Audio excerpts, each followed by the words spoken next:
है कि आप लोग पेशा के आड़ में जो धर्म की बात करने लगे कि भाई जो विरोध करने वाले सब ईसाई वाले लोग हैं, वो तो कह रहे हैं कि ये सब धर्म की बात करने वाले सब जो है आरएसएस के चश्मा पहन लिए, आरएसएस का एजेंट है। भी तो उन्होंने आरोप लगा दिया कि भाई अगर ये पेशा प्रारूप लागू होता है तो इससे बाहरी लोगों का, सीधे उन्होंने कहा कि हेमंत जो सरकार है वो दीकुओं को हमारी ज़मीन और ये बांटना चाहती है। यदि पेशा लागू हो जाएंगे तो यहाँ जो भी ज़मीन आदिवासियों के गैर कानूनी तरीके से हस्तांतरित किए हैं, ट्रांसफ़र किए हैं, वह ज़मीन को भी पुनः वापस करने का अधिकार ग्राम सभा को प्राप्त हो रहा है। फिर वो लोग क्यों डरे हुए? क्या उसमें वो लोग भी आ जाएंगे? इसलिए सबसे अधिक तो चर्च वाला लोग कब्जा किए हैं। स्कूल के नाम से, संस्था के नाम से, चर्च के नाम से चर्चा कब्जा ही है। जब आप सपोर्ट करते हैं तो वो पोस्ट लिखते हैं कि ऐसी भारत कुटुंब परिवार माननीय लोग झारखंड में बाप पार्टी का सरकार लाने में असफल होने पर गांधी छाप के उपहित में पंचायती राज विभाग का जोर शोर से प्रचार कर रहे हैं। तो कह रहे हैं गांधी छाप मतलब रुपया के लालच में आप लोग ये कर रहे हैं। आरोप लगाना मतलब हमको सीधा सीधा पैसा लेने का आरोप लगा रहा है। तो मैं भी आरोप लगा सकता हूँ कि मेरे लोग के नाम से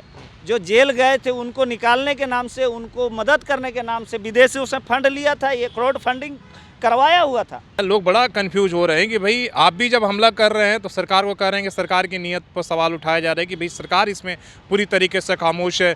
उधर से भी हमला हो रहा है तो बोला रहा है कि भाई ये सरकार ही नहीं चाहती है। कौन सरकार के साथ षड्यंत्र कर रहा है और सरकार क्यों चुप है? सरकार के साथ षड्यंत्र नहीं कर रहा है, सरकार षड्यंत्र कर रहे हैं। सरकार खुद षड्यंत्र कर रहे हैं क्योंकि ये नहीं, उनको आगे किए हैं, सरकार उनको आगे किए हैं ताकि ये मामला उलझ के रहे और पेशा कानून यहाँ लागू ना हो। नमस्कार, सोशल संवाद में स्वागत है। मैं शशि भूषण।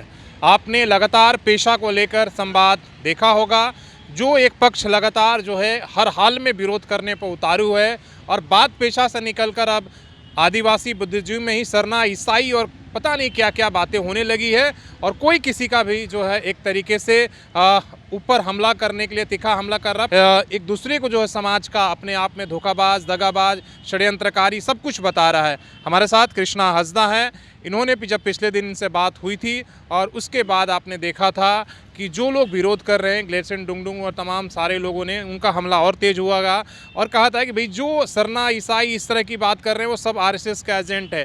तो सवाल यही है कि आप लोग पेशा के आड़ में जो धर्म की बात करने लगे कि भाई जो विरोध करने वाले सब ईसाई वाले लोग हैं, जो रूढ़िवादी परंपरा छोड़ दिए, उनको ग्राम सभा से कोई मतलब नहीं, वही सबसे ज़्यादा विरोध कर रहे हैं और कहीं ना कहीं इसमें साजिश है। वो तो कह रहे हैं कि ये सब धर्म की बात करने वाले सब जो है आरएसएस के चश्मा पहन लिए, आरएसएस का एजेंट है, इसलिए आप लोग धर्म की बात करके उन पर हमला कर रहे हैं। जी देखिए, आज जो ग्लेडसेन डुंगडुंग आरोप लगा रहा है महाबहस के अवसर पर, मैं सिरे से खारिज करता हूं और ये तो मैं बोलूँगा कि महाबकवासे है। महाबहस नहीं, महाबकवास कर रहे हैं। एक पढ़े लिखे एक बुद्धिजीवी इस तरह कहना कि हम लोग को उल्टा चोर कोतवाल डांटे वाले बात हो रहा है कि ये लोग क्या है ना कि देखिए, हम लोग सरना ईसाई का बात नहीं कर रहे हैं, शुरुआत वो किए हैं। हम लोग पेशा का नियमावली का पक्ष में है कि सरकार पेशा लगाए या जेपीआर लगाए, लेकिन नियमावली आना चाहिए जनहित में, आदिवासियों का हित में। सरकार को ये काम करना चाहिए और हम लोग दबाव यही दे रहे हैं। आप यहाँ जेपीआर वो देखे चाहे पेशा का नियमावली देखे, दोनों ही बराबर है, कोनो बिंदु और कोनो कोमा चेंज नहीं हुआ है। लिए एक होता है कि केंद्र का कोई भी उपबंध आता है, कानून अधिनियम बनते हैं, तो अधिनियम आते हैं तो शेड्यूल एरिया में वह कानून को यहाँ पर रूढ़ी प्रथा से असंगत ना हो, इसलिए यहाँ पर उसकी नियमावली, ताकि ये भी बचे रहे और वो जो केंद्र से मेरे प्रोटेक्शन के लिए कानून बनाए गए हैं उसका भी हमको लाभ मिले और कानून चले। इसलिए यहाँ पर एक ड्राफ्ट बनाना पड़ता है, नियमावली बनाना पड़ता है, ताकि वह कानून के साथ, मेरा जो रूढ़ी प्रथा के साथ सामंजस्य बनाते हुए या कानून को लागू करना है। आरएसएस का एजेंट कौन है? कौन धर्म की बात ले आया? देखिए, आरएसएस का तो खुद शुरू किए हैं। यहाँ क्या हुआ है कि जब हम लोग पत्थलगाड़ी आंदोलन किए थे, ग्लेडसेन डुंगडुंग भी 13 को गांव में वो पत्थलगाड़ी किए हैं, तो सवाल हो रहा केवल विजय कुजूर और कृष्णा हंसदा के ऊपर देशद्रोह का सजा के लिए मैंने ये लोग लिख सकता है और उनके ऊपर केस भी नहीं होगा, तो हम क्या समझे? पीछे से मिले हुए। अब भाई यही तो समझ में आ रहा है कि बीजेपी सरकार को रघुवर दास सरकार के समय इतने सामंजस्य, इतने अच्छे संबंध थे कि अब केवल पत्थर गाड़ी के आंदोलनकारी हम ही लोग गिने गए और हम ही लोग के ऊपर केस लगा। तो इससे समझ में आता है कि ये बीजेपी को फ़ायदा पहुंचा रहे हैं या माफियाओं को फ़ायदा पहुंचा रहे हैं, ये दिखाई दे रहा है। तो इसीलिए मेरा सीधी सी बात है कि यहाँ सरना ईसाई का बात नहीं हो रहा। हम आदिवासियों के पक्ष में, हम कानून का हित में कानून को लागू करने के लिए हम जब आप सपोर्ट करते हैं तो वो पोस्ट लिखते हैं कि ऐसी भारत कुटुंब परिवार माननीय लोग झारखंड में बाप पार्टी का सरकार लाने में असफल होने पर गांधी छाप के उपहित में पंचायती राज विभाग का जोर शोर से प्रचार कर रहे हैं। आप ट्रेनिंग दे रहे हैं पंचायती राज विभाग का, तो कह रहे हैं गांधी छाप, मतलब रुपया के लालच में आप लोग ये कर रहे हैं जब आप लोग यहाँ पर कुछ नहीं कर पाए। देखिए, बात होता है कि इस तरह का आरोप लगाना, बोलते हैं ना हिंदी में खिसियानी गिल बिल्ली खम्बा नोचे। हम लोग आज के पहले भी जब आदिवासी महासभा के तहत हम लोग ग्राम सभा को ट्रेनिंग करते थे, 5वीं अनुसूची ग्राम सभा का तमाम तरह की कानून और अधिकार की बात बताते थे, तो उस समय भी हम लोग कार्यक्रम तो चलते थे। ऐसे बीच में हम लोग 4-5 साल जेल से आने के बाद हम लोग बंद किए हुए थे, मैंने कम चल रहा था, ऐसे ओपनली नहीं करते थे। तो आज इस तरह का आरोप लगाना, ये गांधी के छाप आरोप लगाना, मतलब हमको सीधा सीधा पैसा लेने का आरोप लगा रहा है। तो मैं भी आरोप लगा सकता हूं कि मेरे लोग के नाम से जो जेल गए थे उनको निकालने के नाम से, उनको मदद करने के नाम से विदेशियों से फंड लिया था, ये क्राउड फंडिंग करवाया हुआ था, तो हम भी आरोप लगा रहे हैं। तो ये बात हम शोभा नहीं देता मेरे को भी बुलवान इस पब्लिक के डोमेन में बात करना। वो लिए हैं कि नहीं लिए हैं, वो किससे मदद लिया और कुछ लोगों को मदद ज़रूर किया, लेकिन कितना लिया ये तो हमने नहीं पूछा, हमने नहीं सवाल उठा रहा। वो यदि इस तरह का गांधी छाप का बात करेगा तो हम लोग भी बात करेंगे। इस तरह बात डाइवर्ट करने का काम कर रहा है। कौन डाइवर्ट करने की कोशिश कर रहा है? जो केवल आज यदि कोई डाइवर्ट कर रहा है उस साइड से, बुद्धिजीवी तरफ से, तो सबसे अधिक ये गलतसंग डुंगडुंग लगे हुए हैं। अच्छा, इतना जिद क्या है? एक तरफ आप लोग कह रहे हैं कि भाई जो ये सरकार प्रारूप बनाई है ये रूढ़िवादी परंपरा और आदिवासियों के हित में है, और एक तरफ एकदम जो है देखिए कि अभी 2 फरवरी को महाबस हुआ, फिर 16 फरवरी को हो रहा है, बड़ी बड़ी दोनों तरफ से रैलियां, जनसभा, वो कह रहे हैं कि किसी हर हालत में लागू नहीं होने देंगे।